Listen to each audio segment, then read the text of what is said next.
দুঃখজনক ঘটনা ঘটেছে এবং এই ঘটনায় রেস্কিউর কাজ এখনো কন্টিনিউ হচ্ছে এবং এখনো বেশ কিছু মানুষ আমরা আশাবাদী জীবিত অবস্থাতেই তারা চাপা পড়ে আছেন, তাদের বের করানোর জন্য প্রয়াস চলছে। ওখানে স্পটে মাননীয় মন্ত্রী অগ্নিমিত্রা পাল, স্বাস্থ্যমন্ত্রী ডক্টর শারদ মুখার্জি, মাননীয় ফায়ার ব্রিগেডের প্রতিমন্ত্রী কৌশিক চৌধুরী এবং ওখানকার এমএলএ তথা রাজ্যমন্ত্রী ইন্দ্রনীল খান সহ দক্ষিণ চব্বিশ পরগনার ডিএম, কেএমসি কমিশনার তথা প্রশাসক, কলকাতা পুলিশের নগরপাল, এনডিআরএফ এর কলকাতা জোনের যিনি দায়িত্বে আছেন তিনি, এবং আমাদের সিভিল ডিফেন্সের এডিজি সঞ্জয় সিং আর আমাদের আর্মির লোকজন, ফায়ার ব্রিগেডের আধিকারিকরা, তারা একযোগে ওখানে কাজ করছেন। 12টা 7 মিনিটে এই ঘটনা ঘটেছে এবং আমি স্পট ভিজিট করে আপনাদের কাছে এসেছি এবং এখানে আমি মুখ্য সচিব এবং স্বরাষ্ট্র সচিবকে নিয়ে আপনাদেরকে ব্রিফিংটা দিচ্ছি। ওখানেই সাংবাদিকরা ছিলেন, কিন্তু রেস্কিউ অপারেশন যেহেতু চলছে এবং এক্সিট এন্ট্রান্স পয়েন্ট যেখান দিয়ে অ্যাম্বুলেন্স বেরোচ্ছে ওখানেই সাংবাদিক বন্ধুরা দাঁড়িয়েছিলেন, তাই একজন দায়িত্বশীল প্রতিনিধি মনে করে নিজেকে আমি ওই গেট ব্লক করে সাংবাদিক সম্মেলন করিনি। আপনাদের মাধ্যমে সংবাদ মাধ্যমকে ব্রিফ করার জন্য এখানে এসেছি। আমার সঙ্গে মুখ্য সচিব মনোজ আগরওয়াল এবং স্বরাষ্ট্র সচিব মহোদয়া সঙ্গমিত্রা ঘোষ রয়েছেন। আমরা প্রাথমিকভাবে আপনাদের যেটা বলতে পারি, যেহেতু বিধানসভা চলছে, ক্ষতিপূরণ বা ইত্যাদি বিষয়ে আগামীকাল সকাল 11টায় অ্যাসেম্বলির শুরুতে অধ্যক্ষের অনুমতি নিয়ে আমি বিবৃতি দেব। বিধানসভা চলছে, সেই কারণে আমি এইখানে কম্পেনসেশন বা অ্যাকশন নিয়ে আমি বিবৃতি দেব না, এটা প্র্যাকটিসের মধ্যে চলে, হাউস চললে। আমি এখানে যেটা আপনাদের লেটেস্ট বলবো সেটা হচ্ছে, প্রথমে আমি ধন্যবাদ জানাবো আমাদের সিভিল ডিফেন্স, কলকাতা পুলিশ এবং ফায়ার ব্রিগেডকে। তারা যদি কুইক রেস্কিউ লোকাল লোকেদের নিয়ে না করতেন তাহলে এই মৃত্যুর সংখ্যাটা অনেক লম্বা হতো এবং অত্যন্ত একটা মর্মান্তিক ঘটনা আজকে কলকাতা তথা রাজ্যের ক্ষেত্রে হতো।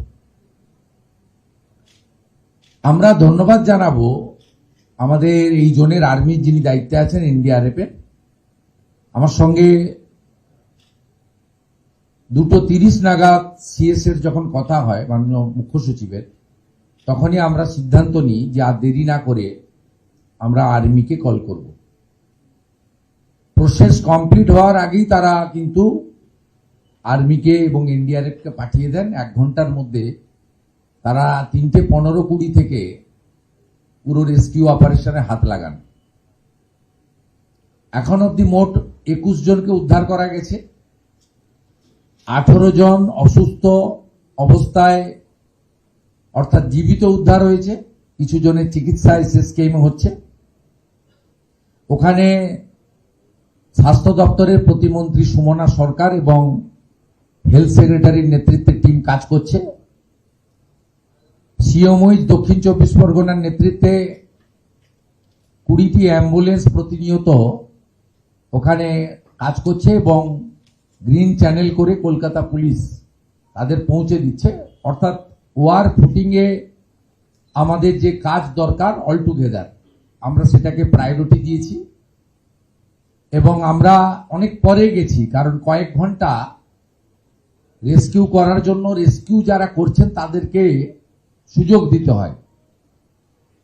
আমি স্পটে যাওয়ার পরে আমাকে এনডিআরএফ এবং আর্মি বলেছেন যে তারা সম্পর্ক স্থাপন করতে পেরেছেন আরো বেশ কিছু 12 থেকে 15 জনের মতো ভিতরে আছেন। প্রত্যেকের সঙ্গে তাদের সম্পর্ক স্থাপন করতে পেরেছেন। জল এবং অক্সিজেন সেটা দেওয়ার ব্যবস্থা তারা করেছেন। তারা হোপফুল যে তারা তাদের বের করবেন। আরো সন্ধে পর্যন্ত চলবে সন্ধ্যের পরে মুখ্য সচিব, স্বরাষ্ট্র সচিব ওখানে ভিজিট করবেন এবং আমি তাদের টাচে থাকব। এখান থেকে বেরিয়ে আমি এসএসকে হসপিটালে আহতদের চিকিৎসা সম্পর্কিত খোঁজ নেব এবং আগামীকাল সকাল 11টায় বিধানসভা খুললে আমি বিবৃতি দেব সরকারের পক্ষ থেকে। প্রাথমিকভাবে আপনাদের যেটা আমাকে কেএমসি থেকে বলা হয়েছে, এটা বিল্ডিং প্ল্যান 17/1/2026 এই বিল্ডিং প্ল্যান অনুমোদন দেওয়া হয়েছে। 17/1/2026 ওনার অফ ল্যান্ড হচ্ছে এসএমপিএ, লিজি হচ্ছেন Shri Shambhunath Behara as partner of Behara brothers. আমি যে লফুল অ্যাকশন নেওয়া উচিত সেগুলো কালকে বলবো, শুধু দুটো লাইনে শেষ করব। এক হচ্ছে, ইনিশিয়ালি কেএমসির ইঞ্জিনিয়াররা আমাদের জানিয়েছেন যে ত্রুটিযুক্ত প্ল্যান, বাকিটা টেকনিক্যাল লোকেরা কাজ করছে, রাতে রিপোর্ট পেয়ে যাব, আমি অ্যাসেম্বলিতে জানাবো যে অ্যাকশন টেকেন কি করার আমরা উদ্যোগ নিচ্ছি। সেকেন্ড থিং হচ্ছে, গোটা কলকাতা কর্পোরেশন এলাকাতে নির্মীয়মান আগের আমরা সরকারে আসার আগে যে প্ল্যান স্যাংশন হয়েছে, কেএমসি কমিশনার এবং ইউডিএম এর মিনিস্টারের উপস্থিতিতে আমি জানিয়েছি। এটা পরবর্তীকালে হাওড়া এবং বিধাননগরেও আমরা করব, বা সেটা ইউডিএম এ মিনিস্ট্রি মনে করলে করতে পারে, কিন্তু আমি সরাসরি নির্দেশ দিয়েছি কেএমসি কে যে আন্ডার কনস্ট্রাকশন যত আছে, বিশেষ করে কমার্শিয়াল বা যেখানে জলাশয় বুঝিয়ে হয়েছে, আগের কর্পোরেশনের বা সরকারের যে আমলে অনুমোদিত প্ল্যান, 31শে জুলাই অবধি কাজ বন্ধ থাকবে এবং অডিট হবে। অডিটে PWD, civil defence, fire, Kolkata police এবং কেএমসি থেকে টিম বানিয়ে দেওয়া হবে। চিফ সেক্রেটারি গাইডেন্স দেবেন, তার ডাইরেকশনে টিম তৈরি হবে। সেই team site plan, building plan এবং স্পট তিনটে ভিজিট করে একটা রিপোর্ট বানাবেন। এক্ষেত্রে কলকাতা মেট্রোর কাজ এবং কলকাতা পোর্ট এরিয়ার যে সমস্ত লিজি জমিতে কাজ, তাকেও আমরা তাদের সহযোগিতা নিয়ে এই ইনকোয়ারির আওতায় আনব। এনে আমরা তাদেরকে, যাদের সব ঠিকঠাক আছে, তারা আগস্টের 1 তারিখ থেকে পুনরায় কাজ করতে পারবেন। এক্ষেত্রে জরুরি পরিষেবা সংক্রান্ত কাজ বাদ থাকবে। কোনো কোশ্চেন? আজকের যে ঘটনা ঘটলো, সেই ঘটনার পরিপ্রেক্ষিতে যারা এর জন্য দায়ী, সরকার আমি বলেছি অ্যাকশন কালকে দেব। প্ল্যানের রিপোর্ট আপনাদের দেখিয়েছি, 17/1/2026 এর প্ল্যান। এবং ইনিশিয়ালি দেখুন, আমরা তো ইঞ্জিনিয়ার নই, সিএস সাহেব বরঞ্চ তার ইঞ্জিনিয়ারিং আইডিয়া আছে, কানপুরের আইআইটি স্টুডেন্ট, আমি ইঞ্জিনিয়ারিং স্টুডেন্ট নই। ইনিশিয়ালি আমাকে যেটা বলা হয়েছে যে এই প্ল্যানে ত্রুটি আছে, তো আমি নিজে চোখে যেটা দেখেছি সেটা এই হেভি রেন বা আপনার মাটি নরম হয়ে যাওয়ার কারণে হয়নি। সেটা হলে আপনার অন্যভাবে হতো, বেন্ডিং হয়েছে, নাট থেকে আপনার উল্টে চলে গেছে, স্লিপ করেছে। এটা আমি চোখে যা দেখেছি, বাকিটা তো রাতের মধ্যে আমাকে কেএমসি জানিয়ে দেবে এবং কাল 11টার সময় অ্যাসেম্বলিতে বলে দেব। এগুলো তো তাড়াহুড়া করার কিছু নেই। এখন আর্মি এবং এনডিআরএফ যেটা আমাকে বলেছে যে স্যার বেশ কিছু লোক এখনো ঠিকঠাক আছে, আমরা কানেকশন করেছি, জলও দিয়েছি, অক্সিজেনও দিচ্ছি, উই আর হোপফুল যে তাদের আমরা সেফলি বের করে নেব। এবং আপনাদেরও অনুরোধ করবো ওখানে প্যাসেজগুলো ছেড়ে সরে আসুন, মানে লোকজনও সরে যাওয়া উচিত, কমপ্লিটলি ফ্রি করে দেওয়া উচিত, যাদের কাজ তাদের করতে দিন। আমাদের যেটুকু জিনিস ভিজিট করা বলা সেটা আমরা করছি, মনিটরিং করছি। এখানে কন্ট্রোল রুম আছে, সিএস হোম সেক্রেটারি নিজেরা দেখছেন। আফটার 7 PM CS এবং HS স্পট ভিজিট করবে, আমি হসপিটাল ভিজিট করব, আমরা টাচে থাকব। আলোর ব্যবস্থা হয়েছে, যতক্ষণ না পর্যন্ত পুরো গার্বেজ সরানো হয় রেস্কিউ অপারেশন থাকবে, চালু থাকবে।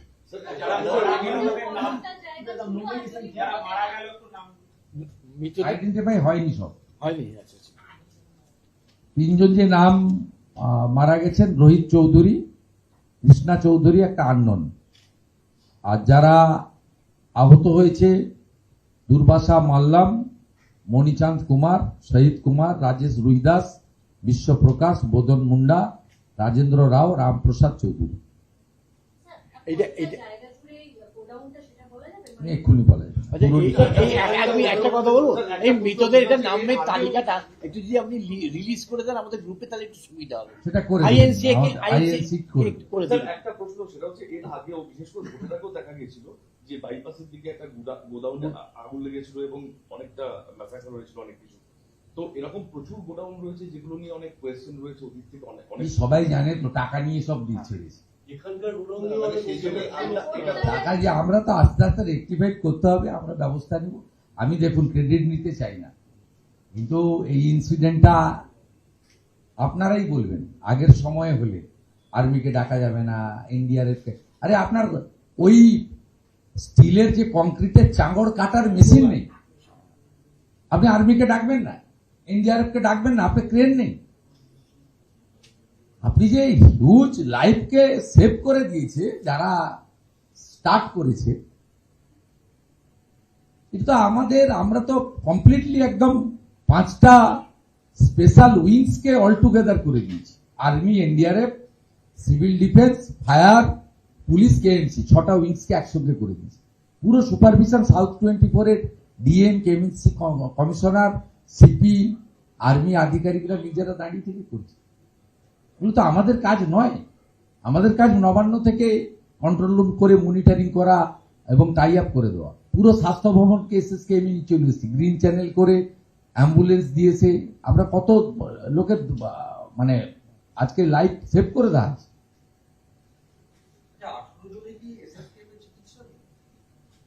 ওনার সবাই জন্য চিকিৎসা লাগেনি, অনেকে অক্ষত বেরিয়েছে, 3-4 জন একটু সিরিয়াস আছে, বাকিটা আমি গেলে বুঝতে পারবো। SSKM এ 10-11 জন আছে যাদের অ্যাডমিশন, ভর্তি আছে। 8 জন। এই তিনজনই কি শ্রমিক? 9 জনকে অ্যাডমিশন। এদের পরিচয় কি শ্রমিক ওখানে কাজ করছে? হ্যাঁ, এরা সব লেবার না? আন্ডার কনস্ট্রাকশন যেটা বললেন বন্ধ থাকবে অডিটের জন্য। অডিটের জন্য, সেটা আন্ডার বিল্ডিং অডিট এবং সাইট প্ল্যান ঠিকঠাক নিয়েছে কিনা, আচ্ছা যেগুলো 1 মাস টাইম দিয়েছে। এমন কি আছে এই বর্ষার সময়? না সেটা না, যেগুলো চলছে এগুলো অলরেডি রয়েছে, মানে এর মধ্যে যেখানে হসপিটালে কাজ হচ্ছে, যেখানে ফায়ার ব্রিগেড স্টেশনে কাজ হচ্ছে, সেগুলো ছাড় থাকবে। এমার্জেন্সি সার্ভিসে থাকবে। আর্মি যেখানে কাজ করছে সেখানে ছাড় থাকবে। আন্ডার কনস্ট্রাকশন সমস্ত বিল্ডিং জরুরি ব্যবস্থা ছাড়া। KMC তে আমি বলেছি UDM এ দপ্তর চাইলে HMC, BMC তো করতে পারেন, অ্যালার্ট তো। কোনটা আইডেন্টিফাই হয়নি, শুধু নামগুলো অ্যাডমিশনের সময় নামগুলো পাওয়া গেছে। এগুলো ব্যাগ সব পাওয়া যাবে, কাগজ আছে তো, তাড়াহুড়া করছেন কেন? অ্যাসেম্বলি চললে এর থেকে বেশি বলা যায় না, বুঝলি? কিন্তু 2016-তে বড়বাজারের ব্রিজ ভেঙে ছিল, তারপর আবার এই ঘটনা ঘটলো। তার মাঝখানে একটা ঘটনা ঘটেছে, কিন্তু গার্ডের নিচের ঘটনা ভুলে গেছি।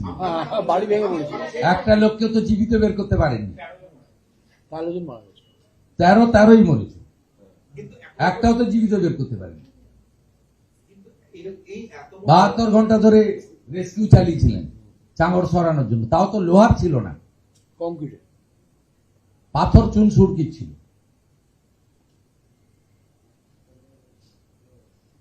টাকার বিনিময়ে এগুলো হলে তার ফল এগুলোই হবে। কম্প্রোমাইজ করে করা হয়েছে, এক্সচেঞ্জ অফ সামথিং। दादा आज आप गए थे घटनास्थल पर, क्या देखा है? जो अभी सब इस तरह से आपने लाइव देखा है, सिचुएशन क्या है अभी तक, कितने रेस्क्यू किया गया है? देखिए हादसा तो बहुत बड़ा है, लेकिन जिस तरीके से तुरंत 12-7 बजे दोपहर हादसा हुआ, 12:45 1 से काम शुरू कर दिया कलकत्ता पुलिस, सिविल डिफेंस और KMC के लोग। 1:30-2 बजे से ही वहां joint CP, KMC commissioner, CP, civil defence, fire brigade के लोग मॉनिटरिंग करना चालू कर दिया। मैं और सीएस भी 2 बजे से चालू कर दिया मॉनिटरिंग। 2:30 बजे आर्मी का साथ बात हो गया। 3:20 में आर्मी एनडीआरएफ जाकर संभाल लिया। पूरा जॉइंट किया, काम हुआ है, काम अभी भी चल रहा है। अभी भी तो पूरा फाइनल कंक्लूजन आना ठीक नहीं होगा।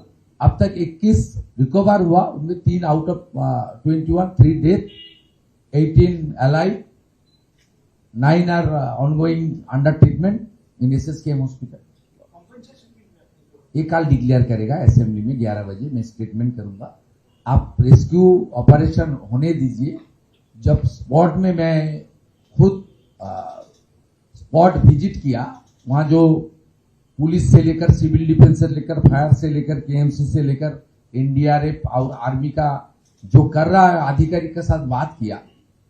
मेरा साथ और भी 3 मंत्री थे, तो उन्होंने बताया, अभी भी आर्मी बताया, एनडीआरएफ बताया, अंदर में बहुत लोग जिंदा है, हम लोग पानी दे रहा है, संपर्क में है, उन लोग को निकलने दीजिए। वो लोग का उम्मीद है पूरा के पूरा सबको निकलने पाएगा। नहीं, ये जनवरी 17 में इसको प्लान अप्रूव हुआ, 17 जनवरी 2026। Owner of land SMPA. अब उसका लैंड के ऊपर लीजी है शंभुनाथ बेहारा एंड पार्टनर्स। बाकी इनिशियली जो लैंडस्केप है, आपका प्लान है, उसमें थोड़ा माने इनिशियली जो मिला है प्लान, गलत प्लान सैंक्शन किया गया। बाकी तो और भी टाइम लगेगा, इतना जल्दीबाजी भी कॉन्स्टिट्यूशन में आना ठीक नहीं होगा। वो दे देगा, आपका मीडिया ग्रुप में दे देगा। कुछ सीएस आपको पूछना है? কমিটিটা একবার থাকবেন, কমিটিতে কে কে থাকবে রিপিট করবেন। কমিটিতে একবার রিপিট করবেন, কমিটিতে কে থাকবে যেটা অডিট করবে, audit committee. Building ongoing building committee, সেটা কেএমসি কোঅর্ডিনেট মনিটরিং করবেন। তার সঙ্গে পিডব্লিউডি থাকবে, সিভিল ডিফেন্স থাকবে, ফায়ার ব্রিগেড থাকবে, কেএমডিএ থাকবে, আর মেট্রো এবং পোর্টকেও প্রয়োজন মতো তাদের এলাকায় কোঅর্ডিনেশন বা যোগাযোগ কমিউনিকেশন রাখা হবে। কেএমসি এটাকে কোঅর্ডিনেট করবে, পুলিশ তো থাকবেই অবশ্যই। দাদা, আপনি বললেন যে আপনি স্পট ভিজিট করার সময় দেখেছেন যে সরকারের হাতে ওই লোহার চাঙড় কাটার মতো যন্ত্রপাতি নেই।